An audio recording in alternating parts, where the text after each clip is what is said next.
Sa detalye ng mga balita, iniimplementa na ang unang araw ng 50% discount sa mga pasahero ng MRT3 at LRT2 ngayong Lunes.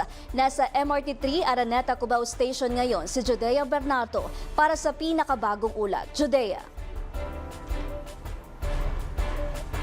Joanna, ngayong araw, March 23, 2026, epektibo na nga itong ipinag-utos ng pamahalaan na pagpapataw ng 50% discount sa pasahe ng mga sasakay ng Metro Rail Line Transit 3 o MRT3 at LRT2.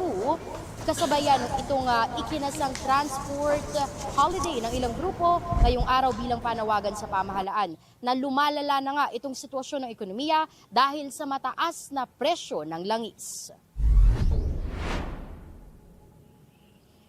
Dito sa MRT3 Araneta Cubao Station, marami ang mga commuter na nakaramdam ng kaluwagan sa kanilang pagbiyahe dahil sa diskwento.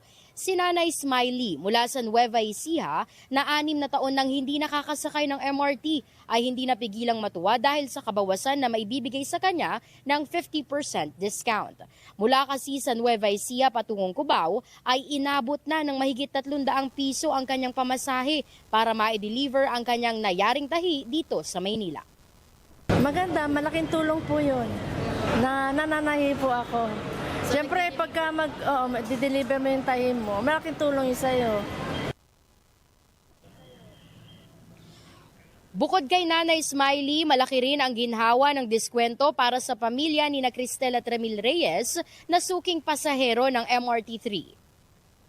Sapat naman po, siguro po mga wala pang 50. Kung may less, opo, 3 po kami doon. Hindi, wala siya mga 50 kasi magkano sabihin na po natin mga 16, 17 lang isa. Eh kung may less pa po na 50%, mga wala na nga po sa 50. So malaking tulong po ba sa inyo itong? Malaking tulong din po.